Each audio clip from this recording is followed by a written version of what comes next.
Oke, friend. Masih ingat dengan video Bali Epicenter yang ini? Oke, sesuai janji saya, kali ini kita akan bahas mengenai pekerjaan bagian penagihan alias kolektor ya, friend. Ayo disimak videonya ya, friend. Lagi bareng saya Fadil BHC di video yang sebelumnya, friend ya, yang udah lama. Waktu itu kita ngebahas tentang sales mobil. Pada video itu saya pernah janji bakalan bikin konten berikutnya tentang pekerjaan penagihan atau kolektor. Nah, sekarang kita bakal bahas ya, friend, mengenai profesi kolektor atau penagihan. Kita ngebahas sambil duduk santai aja ya, friend ya, nggak usah tegang-tegang.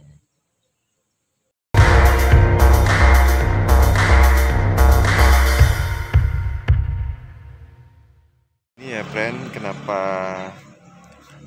saya tertarik buat ngebahas atau mengangkat profesi kolektor atau penagihan ini, friend. Soalnya pada masa pandemi sekarang ini justru peluang kerja di bagian penagihan itu yang paling besar, friend, karena saat ini begitu banyaknya tagihan-tagihan yang belum terselesaikan, friend. Jadi ini kesempatan. Banyak perusahaan leasing atau finance yang membuka kesempatan bekerja besar-besaran. Jadi sebelum kita lanjut lebih dalam pembahasannya ya, friend ya, jadi saya mau tekankan di sini kalau bagian penagihan atau collection yang saya maksud di sini adalah peluang kerja penagihan internal perusahaan leasing ya, friend, bukan ekskol atau external collection dari pihak ketiga. Jadi gini, friend, untuk tugas penagihan internal atau kolektor di perusahaan leasing yang lebih spesifik kita bicarakan di sini leasing kendaraan ya, friend, atau finance. Kita ngomongin tugasnya dulu. Yang pastinya yang tugas pertama itu ada bagian desk call alias penagihan lewat telepon. Jadi tugasnya menagih tagihan yang masuk keterlambatan seminggu, friend. Biasanya dibutuhkan perempuan ini, friend. Jadi yang nelfon karena harus ramah dan tidak menyeramkan. Jadi kebanyakan yang direkrut untuk desk call ini perempuan ya, friend. Nah, selanjutnya ini ada penagihan lapangan. Jadi setelah penagihan 1 sampai 7 hari ya, friend, 1 sampai seminggu itu belum terbayarkan angsurannya, maka ada kolektor internal yang akan menagih langsung ke lapangan atau ke rumah customer. Ini yang dinamakan ARHO atau SARHO atau JARHO. Jadi Junior Account Receivable Handling dan Senior Account Receivable Handling. Biasanya ada yang satu penagihan lapangan saja untuk keterlambatan dari seminggu sampai sebulan sampai 30 hari berikutnya. Yang berikutnya adalah keterlambatan dari sebulan sampai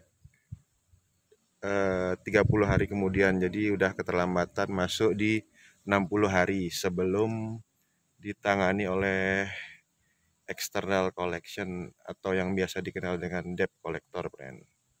Jadi, kenapa dibikin beberapa bagian seperti itu?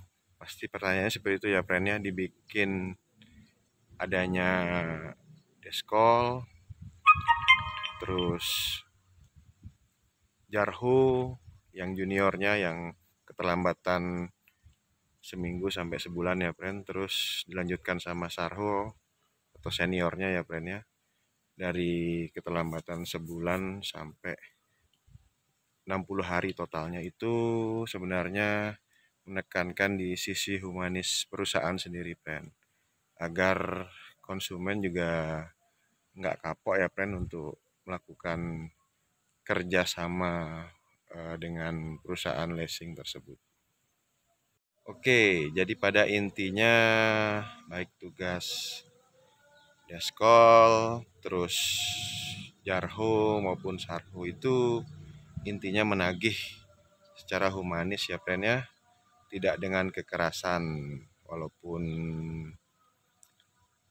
desk jobnya sendiri agak berbeda. Kalau deskol kan by phone, terus dilanjutkan dengan junior account receivable handling itu di lapangan, tapi keterlambatannya lebih rendah ya, friend.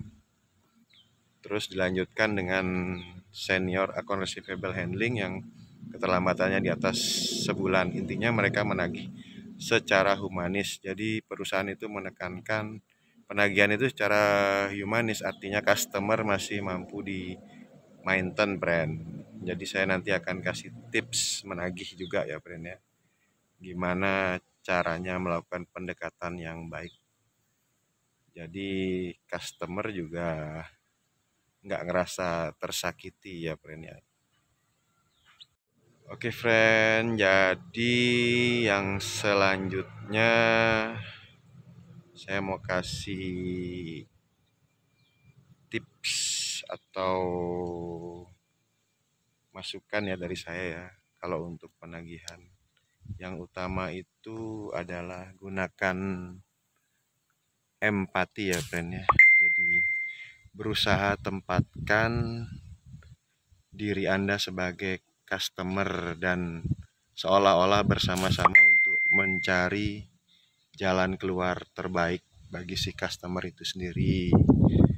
Entah penyampaiannya seperti ini: "Ibu, mari saya bantu supaya tidak terjadi penarikan kendaraan Ibu," atau "Ibu, Bapak, bisa saya bantu agar tidak ada pihak ketiga yang menangani persoalan macet kredit kendaraan Bapak atau Ibu ini.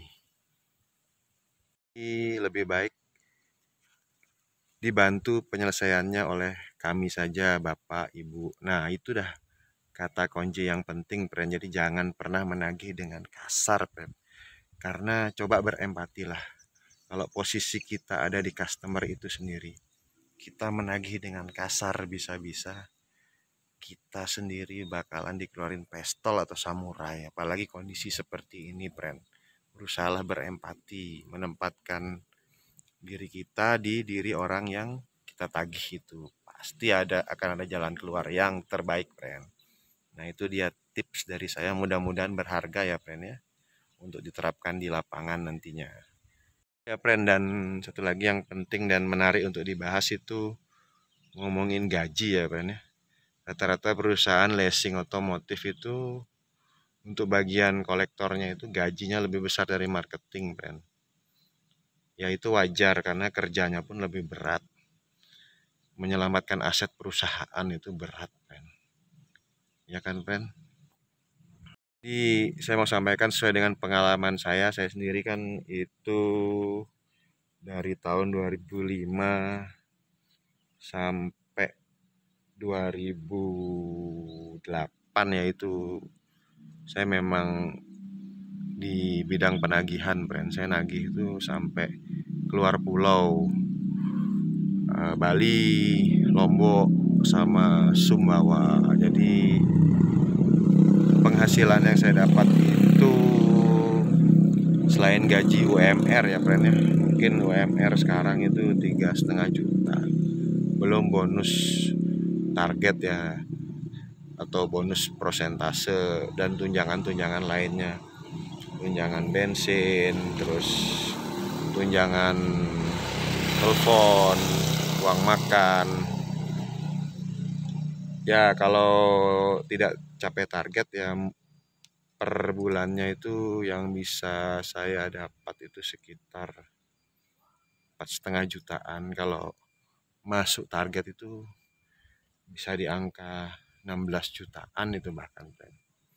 Belum bonus-bonus jalan-jalan ke luar negeri, keluar kota, atau bonus-bonus liburan. Bahkan ada reward-reward seperti keringanan pembelian kendaraan, itu yang utama, friend. Intinya dalam masa pandemi seperti ini ya, di saat susah ya jangan pilih-pilih pekerjaan ya, friend ya. Saya hanya ingin sharing kalau seperti itulah pekerjaan penagihan atau kolektor ya, tidak sekeras yang dibayangkan. Cuman mungkin capek ya, friend, karena area penagihan yang luas atau banyak, tapi percayalah itu sebanding sama yang bakalan kamu dapetin nanti, friend. Ya jadi demikian dulu sharing saya hari ini ya, friend ya. Sesuai janji saya sudah mau berbagi mengenai profesi collection atau penagihan, mulai dari cara kerjanya, terus bagaimana menagihnya, dan ya demikian dulu sebagian kecil yang saya sampaikan kali ini. Ya berikutnya tolong dibantu subscribe, like, dan share-nya ya, friend ya. Jangan lupa di masa pandemi ini tetap jaga kesehatan ya, friend ya. Selalu terapkan prokes, tetap memakai masker, jangan lupa cuci tangan, istirahat yang cukup, dan makan makanan yang bergizi. Dan jangan lupa hindari berkerumun, friend. Kalau mau kerja kolektor nantinya harus tetap sehat dan fit ya, friend ya. Jangan sampai sakit karena kerjanya lumayan berat. Oke, friend, makasih, friend. Sampai ketemu di konten Bali Happy Center berikutnya.